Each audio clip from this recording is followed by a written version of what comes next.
मैं हूं बाली। तीनों लोकों में अपराजेय देवता कांपते थे मेरे नाम से।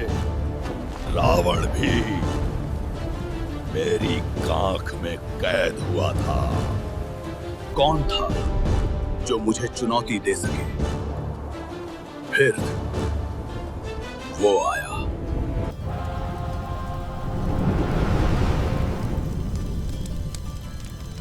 श्री राम जी ने बाली को छिपकर क्यों मारा? इसके पीछे का सबसे बड़ा कारण हनुमान जी ही थी। आखिर ऐसा क्या हुआ था कि श्री राम जी को बाली को छिपकर मारना पड़ा? और क्या श्री राम जी भी डरते थे कि अगर वह बाली के सामने आ गए तो बाली उनकी आधी शक्ति को हर लेंगे और कहीं बाली उन्हें हरा ना दे? और इसी कहानी में हम यह भी जानेंगे कि क्या हुआ था जब बाली ने हनुमान जी को युद्ध के लिए ललकारा। तो चलिए शुरू करते आज की कहानी। कथा में आगे बढ़ने से पहले बाली के बारे में कुछ बातें आपको जान लेना चाहिए। कथाओं में ऐसा कहा गया है कि बाली इंद्र के धर्म पुत्र थे और इंद्र देव से ही उन्हें एक अजय माला मिली थी, जिसे पहनकर बाली की शक्तियाँ 1000 गुना बढ़ जाती। इन शक्तियों से बाली ने बहुत सी लड़ाई लड़ी और सभी में उसको विजय हासिल हुई। इसके बाद बाली ने ब्रह्मा जी की तपस्या की, जिससे खुश होकर ब्रह्मा जी ने खुद वरदान दिया कि वह जिससे भी लड़ाई करेंगे तो उसके शत्रु की आधी शक्ति बाली में आ जाएंगी। इस वरदान के बाद तो बाली ने राक्षसों को अपने सामने टिकने ही नहीं दिया और हजारों राक्षसों को उन्होंने वध कर दिया था। एक और जहाँ बाली अपने पराक्रम से अपनी शक्तियों का डंका बजा रहे थे, वही दूसरी ओर रावण भी उसी समय असीम शक्तियों का मालिक बन चुका था और तीनों लोक में तबाही मचा रहा था। रावण का सामना उस समय कोई भी नहीं कर पा रहा था। रावण को अपनी शक्तियों पर बहुत ही घमंड था। उसको लगता था कि उसके सामने कोई भी नहीं टिक सकता। जब रावण को बाली के बारे में पता चला तो वे अपनी शक्तियों के अहंकार में बाली से लड़ने की इच्छा लेकर चला गया। पर रावण को यह नहीं पता था कि बाली के सामने जाने पर उसकी आधी शक्तियाँ बाली में समा जाएंगी और रावण किष्किंधा में जाकर बाली को लड़ाई के लिए ललकारने लगा। रावण की ललकार सुनकर बाली बाहर आ गया, जिसके बाद रावण ने बाली को युद्ध के लिए चुनौती दी। बाली ने रावण की चुनौती स्वीकार कर ली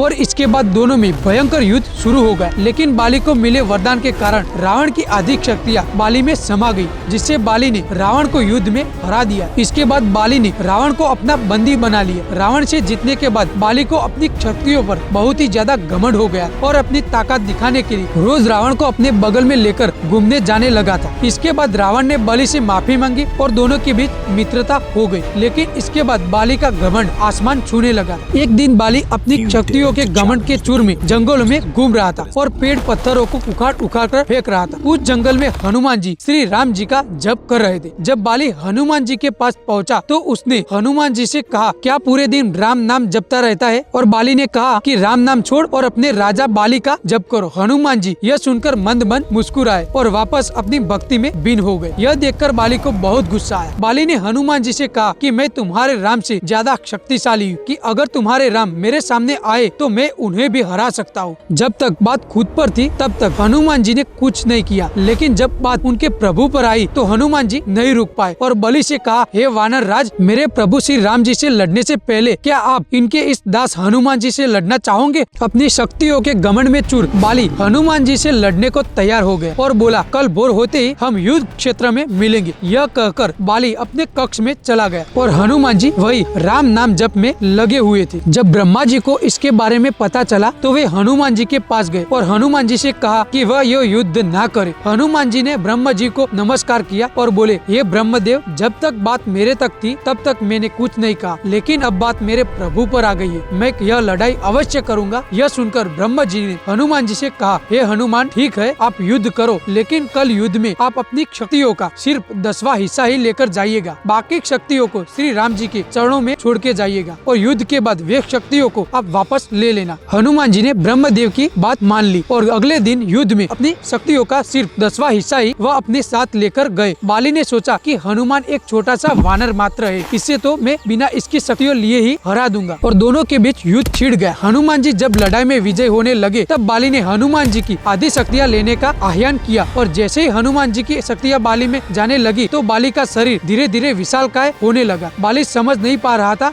कि यह क्या हो रहा है। बाली का शरीर फटने को हो रहा था। बाली को ऐसा लग रहा था कि मानो उसके शरीर के अंदर ज्वालामुखी फटने वाला हो। और अभी तो बाली ने हनुमान जी की शक्तियाँ लेना बस शुरू ही किया था। जैसे वह झेल नहीं पा रहा था, बाली बेहोश होने वाला था कि तभी ब्रह्मदेव जी बाली के सामने आ गए और बोले कि बाली, अगर अपनी जान बचाना चाहते हो तो हनुमान जी की नजरों से बहुत दूर चले जाओ। यह सुनकर बाली वहाँ से भागने लगा। जैसे जैसे बाली हनुमान जी से दूर जा रहा था, वैसे वैसे उसका शरीर ठीक होने लगा। और जब वो हनुमान जी से बहुत दूर चला गया तो बाली ने ब्रह्मा जी से इसका कारण पूछा। ब्रह्मा जी ने बताया कि हनुमान जी की शक्तियाँ असीमित और अपार है। उन शक्तियों को सिर्फ हनुमान जी ही संभाल सकते हैं और मेरे कहने पर हनुमान जी इस युद्ध में अपनी शक्तियों का सिर्फ 10वां हिस्सा ही लेकर आए थे और उन शक्तियों को अंश मात्र से ही तुम्हारा यह हाल हो गया। सोचो, हनुमान जी अगर अपनी पूरी शक्तियों के साथ आते तो तुम्हारा क्या हाल होता। ब्रह्मदेव जी की बात सुनकर बाली को अपनी गलती का एहसास हुआ और उसका घमंड चूर चूर हो गया। इसके बाद बाली ने हनुमान जी से माफी मांगी और हनुमान जी से कहा कि हनुमान जी, आपके अंदर असीमित शक्तियाँ है, लेकिन फिर भी आप इतने शांत कैसे रहते हो। और यह कहकर बाली हनुमान जी से माफी मांगने लगे। हनुमान जी ने कहा कि अगर माफी मांगनी है तो प्रभु श्री राम जी से मांगिए, मैं तो उनका एक छोटा सा भक्त हूँ। और यह कहकर हनुमान जी ने बाली को अपने गले लगा दिया। इसके बाद बाली श्री राम का नाम जय जयकार करने लगा और यह युद्ध शुरू होने से पहले ही खत्म हो गया। अब बात करते हैं श्री राम जी ने बाली को छिपकर क्यों मारा था। दरअसल इसके पीछे कुछ तथ्य रामायण में लिखित थे। श्री राम जी के सुग्रीव को अपना मित्र बना चुके थे और उन्हें वचन दे चुके थे कि वह बाली का वध अवश्य करेंगे, क्योंकि बाली का पापों का घड़ा भर चुका था। और क्षत्रिय होने के नाते उनको यह आदेश था कि अगर कहीं भी कोई पाप करता है तो पापियों को दंड अवश्य दिया जाएगा। बाली ने सुग्रीव को अपने राज्य से निकालकर सुग्रीव की पत्नी रोमा पर जबरन अपना हक जमा लिया था, जिसकी सजा सिर्फ मृत्यु थी। और क्षत्रिय होने के नाते वह दंड श्री राम जी कैसे भी दे सकते थे। हालांकि दंड देने से पहले श्री राम जी ने सुग्रीव को बाली के पास एक आखिरी मौका देने के लिए भेजा भी था, लेकिन उसे बाली ने ठुकरा दिया था। श्री राम जी के कुल में एक प्रथा यह भी थी कि जब कोई जानवर पागल हो जाता है और मरने मारने पर उतर जाता है तो उसका शिकार करना पड़ता है। और बाली भी वानर प्रजाति से ही थे जो सुग्रीव को मारने जा रहा था। इसीलिए श्री राम जी ने बाली का शिकार किया और शिकार तो छुपकर ही किया जाता है। अब बात करते हैं कि आखिर तथ्य की अगर श्री राम जी की बाली के सामने आते तो बाली को मिले वरदान के अनुसार श्री राम जी की शक्तियों को अपने अंदर लेने का प्रयास करता। और जैसा कि आप सब जानते हैं कि श्री राम जी के भक्त हनुमान जी की क्षण भर शक्तियों से बाली का शरीर फटने को हो गया था, तो श्री राम जी तो स्वयं नारायण भगवान थे और अगर ऐसा होता तो बाली उसी वक्त मर जाता। ब्रह्मा जी के वरदान की लाज रखने के लिए श्री राम जी ने बाली को छिपकर मारा था। तो बोलो जय श्री राम। तो दोस्तों, अगर आज की यह कहानी आपको पसंद आई हो तो इस वीडियो को लाइक और साथ ही में हमारे चैनल को भी सब्सक्राइब करके जाना और साथ ही में इस कमेंट बॉक्स में जय बजरंगबली और जय श्री राम भी लिख कर जाइएगा। तो चलिए मिलते नेक्स्ट वीडियो में।